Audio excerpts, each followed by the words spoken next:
EA Sports' second F1 Soul game, F1 23, came out in June 2 months ago, and after many trial and error with the game with its modes and its glitches, EA Sports have had time to fix and patch this game.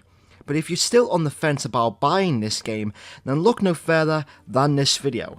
Today we're going to see if F1 23 is a better game now than what it was 2 months ago, and truly make a judge to find out if you, the consumer, should buy F1 23 now if you haven't already. What's happening everyone, TomGorian here, and in this video we're going to be talking about F1 23 2 months later. When F1 22 came out last year, it was clear that it became a very frustrating game with the unpredictable rear physics, incompetent, unaware and bad AI. F1 22's single player gameplay was some of the worst in the series history, but one of the things that F1 23 made clear was that it fixed all of the bad that 22 offered.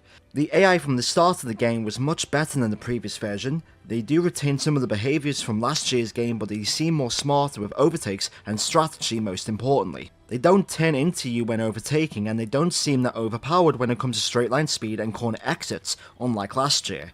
However, the only problem with the AI that I've had on this game is how easy it was before patch 107. As you know, I'm doing a Haas Driver career mode as seen on the channel, and by the 4th race of the season I won, and even upping the difficulty to 104 I'm still winning races. F1 23's AI is better to race against, but definitely more easier to beat. However, with patch 1.8 coming out, it's made the AI much faster above 100, but the AI I've noticed are now more unbalanced at some tracks, Las Vegas more than others. But now let's talk about some of the problems I've had with F1 23 since the game came out, and trust me, there have been problems. I'd say the biggest thing I've had as far as a problem with F1 23 is the force feedback glitch. Logitech and Thrustmaster users have also had problems with lack of or no force feedback at all, which is an issue I've never had on any F1 game before. The glitch was in the beta and was also in the first month of the game's life cycle. This nearly ruined my experience with F1 23. However, with patch 107, for me anyway, the force feedback is fixed and I'm running a Logitech G923 on the Xbox Series X, but there's still glitches. Still right now there's a glitch with True Force that still hasn't been fixed yet, and also the rev lights and 6 of the buttons don't work. But another big noticeable glitch was with red flags. Multiple people including league racers and content creators have experienced this glitch, which forced them to turn off red flags completely, simply because they messed up the race results and also the race positioning. However, now red flags have been fixed for most users, even though they come out when they should need to. When F1 unveiled F1 23, red flags was the big return feature that they promoted, and the fact that this glitch was made into the game after beta testing was bad. Real bad. But the biggest glitch out of all on F1 23 was certainly the tyre wear glitch. This glitch mostly affected league races and the F1 esports scene. So, when in league racing, all the cars have equal performance, and the only difference being the driver setup. This glitch nearly stopped league racing in some of the biggest leagues in the community. Just some of the cars that were affected by this glitch were the Ferraris and also the Alfa Romeos. Thankfully this was fixed with patch 1.07, but this shouldn't have been an issue in the first place. So now with that out the way, let's talk about my biggest disappointment with F1 23, Breaking Point. F1 2021 saw the first story mode in the F1 game series history with Breaking Point, and even though it was a good start, I think it's safe to say that we all expected for this version of Breaking Point to be much better. Breaking Point 2 is slightly worse than the first version, 2 years ago. The cutscenes are slightly better, but there wasn't really anything new. The story is linear and with no multiple choices that affected the story or the endings of the story, like a game like Black Ops 2 or even Black Ops Cold War. But somehow, the characters are worse than F1 2021. Aiden Jackson comes off as a massive crybaby that feels like he's owed in Formula 1 because he never got a quote, top seat. Devin Butler is the best character in the story, even though we don't know how or why Corner Sport are competing in Formula 1 or how Devin is involved. Apart from the on-track sparks that we get completely no backstory involving Devin, the team, or his dad, apart from his dad owning the team somehow. After playing Breaking Point 2, the story left me wanting more, in a bad way. But one problem that I found with Breaking Point 2 was the plot holes and the questions that the mode left me with. For example, why is Davidoff important to the story, apart from being the owner of the team? What is Devin's relationship with his father like? And also, the way that Devon's career ends absolutely makes no sense. He's forced to leave Formula 1 because of his hearing? What? What about the history? Or why does Davidoff seem to treat Devon different to his daughter and the new character of Breaking Point 2 and honestly maybe the main protagonist, Callie Mayer? Why do I feel like Callie's introduction to Breaking Point and the story was completely forced? Why doesn't Callie's story feel more important apart from one cutscene? If Callie Mayer is the first woman to drive in the modern era of Formula 1, make it feel important. Don't just have one cutscene before the race. Have it built up all weekend or something, add some dramatic music and some significance as well. It also doesn't help that Callie doesn't come off as a likeable character. The only problem is she's also Devon's sister. So why couldn't we see more tension between the two siblings? You know what, I'm not even going to fully recap the story, but the ending is predictable. So Davidoff threatens to pull team funding and the team has to finish 5th in the Constructors.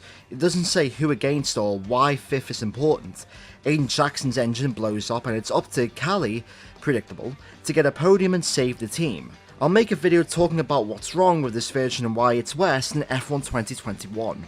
But now it's time to shift our attention and focus on everyone's favourite mode, the career. You'd think after F1 22's awful AI that the career mode would make improvements with customization and a more detailed F1 experience, and to be honest, nothing has changed. It's literally the same as last year. The menus are the same, the UIs are the same, it's literally F1 22 career mode with little to no improvement. If you want to see an in-depth analysis as to why F1 23's career mode hasn't taken a step forward to last year's, go and watch Aarava's critique of F1 23's career mode video. But the thing that makes this year's version fun is the AI improvements and the 2 new tracks in F1 23. F1 23 career mode is fun to me simply because of the new tracks with the handling model and the much better AI, making the whole driving experience better. In my opinion, the best part of F1 23 is definitely the tracks, mainly Qatar. Even with the return of China, France and Portugal from last year, Las Vegas looks spectacular and Qatar from a driver point of view is phenomenal, and I think it's down to the handling. The handling, even with no force feedback, was a lot of fun, and with force feedback makes the driving experience even better. In my honest opinion, I didn't think F1 22's handling was that bad, but 23's handling model compared to 22's is so much better. However, the performance patch is coming to F1 23 which will surely change the handling for maybe better or for worse. But for now, driving around Qatar in last lap qualifying might be the best overall experience in F1 23. To say that F1 World has been nothing more than a complete disappointment is to me a complete understatement. This mode has flopped so hard. I know when EA bought Codemasters in 2021 we kind of knew that a mode like this would come into the F1 game, but it's the way that they've done it. At the start of the game, the challenges you have to do to pretty much unlock the rest of the mode were too easy. But when it gives you the mode, you get all these red dots that mark each series, and I look at them and I don't even want to play them. You enter events and they did add scenario back, but it's only one event per week, unlike the previous games, and they also added F1 replay from patch 1.08, which they took from F1 Manager, which I think is good, but one thing I don't like about F1 World is the upgrades. No one's going to sit and go through 100 plus upgrades, and some of them ain't even upgrades, and you can't even skip these upgrades as well. The upgrades should be automatic in how the tech levels are for each part, and upgrade is okay. You can upgrade existing parts to a max level, but I really need to sit down with this. As far as ranked is concerned, oh boy. If you follow this game, chances are you know about Alex Gillen, who's played ranked mode more than any other content creator so far. When it comes to ranked, there's simply no strict corner cotton. It's one-shot qualifying with 25% races, which to me is too much. Ranked should be at least maximum 5 laps. 5 laps would have been the best option here. Damage is on, but it's also reduced as well. But with it being crossplay, Ranked has a lot of hacks, and with other driver standards being on and off, Ranked on F1 23 just isn't fun to race. So 2 months have went by, and if you don't have F1 23, should you buy it? Well, to me, yes. The prices have dropped mainly with the Champions Edition and with patch 1.08 out. Now the game is in a much better state than it was in June, and we still have the big updates coming, with the 2023 car performances, the Singapore update, and also the F2 update as well. even staying up to date with some of the car liveries from this season. F123 in August with patches is definitely a purchase, and even more with the price drops as we head towards the fall of 2023. But personally, I'm enjoying F123 offline, which was the complete opposite of last year. And now we've come to the conclusion of this video. I actually want to hear from you. I actually want to hear your experiences with F123. What are your thoughts about the gameplay, the AI, the handling, the tracks? What has been your experience with F123, and have you enjoyed it since you purchased the game? Thank you for watching. Make sure to leave a like, share, comment and subscribe for more F123 content, and I'll see you all in the next video in a bit.